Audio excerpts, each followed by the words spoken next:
Salut tout le monde, j'espère que vous allez bien aujourd'hui. On se retrouve dans cette nouvelle vidéo où je vais vous présenter ces 5 erreurs à ne plus commettre pour avoir du style. Parce que croyez-moi, même avec les plus belles fringues du monde, si vous commettez une de ces erreurs, votre style, il est foutu.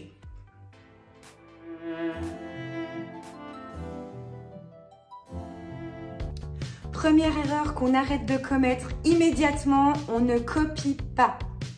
La mode, c'est une forme d'art qui représente notre personnalité. Donc, si vous aimez un style sur quelqu'un, il ne va pas forcément vous correspondre. Il y a très peu de chances que cette personne reflète votre personnalité, votre physique. On s'habille en fonction de sa morphologie, de son grain de peau, de sa couleur de cheveux. Vraiment, on ne copie pas.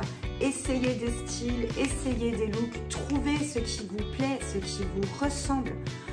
Moi, par exemple, j'aime bien le style bohème. C'est vrai que je mets souvent des longues jupes, des longues robes, parce qu'il correspond à ma personnalité. Du coup, je vais le porter plutôt bien. Mais il ne va pas correspondre à toutes les femmes. Donc vraiment, trouvez votre style, ok? Mais surtout, arrêtez de copier. Deuxième erreur à ne pas commettre, on fait attention avec le noir. Le noir, c'est chic, c'est classe, ça passe avec tout.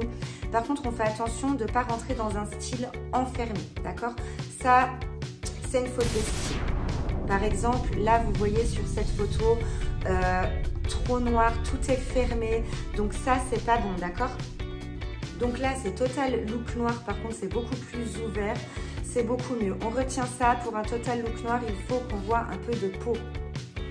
Troisième erreur, on arrête de cumuler les vêtements, s'il vous plaît.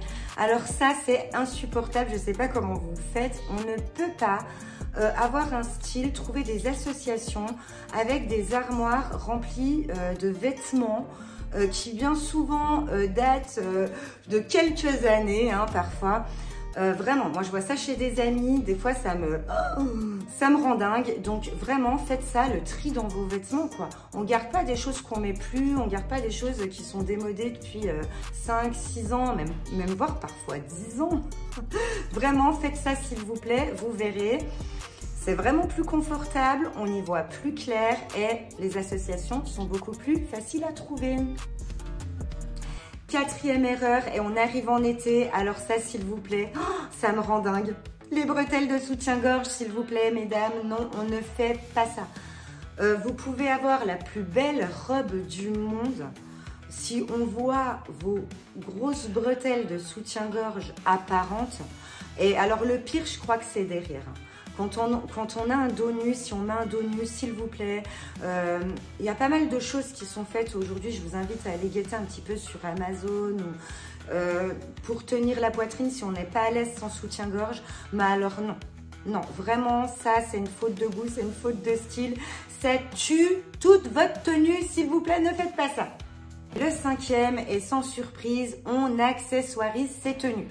Voilà, je le répète à chaque fois, une tenue n'est pas complète. On n'a pas de style quand on n'accessoirise pas une tenue. Que ce soit des petites boucles d'oreilles, un collier, un bracelet, on n'a pas besoin d'en faire des caisses non plus. Ça dépendra aussi de notre personnalité. Encore une fois, on en revient là-dessus. La personnalité, c'est très important, c'est ce qui fera tout votre style. Mais dans tous les cas, s'il vous plaît, n'oubliez pas d'accessoiriser votre tenue. Voilà, on est sur la fin de cette vidéo. J'espère qu'elle vous a plu. En tout cas, si vous avez aimé, les petits pouces en l'air. Et puis, abonnez-vous si vous voulez rien louper aux nouvelles tendances. N'oubliez pas, je pars bientôt au Maroc. Donc, je vais vous présenter des super tenues traditionnelles. Ça va être top. Je compte sur vous. Je vous fais de gros bisous. Et puis, prenez soin de vous.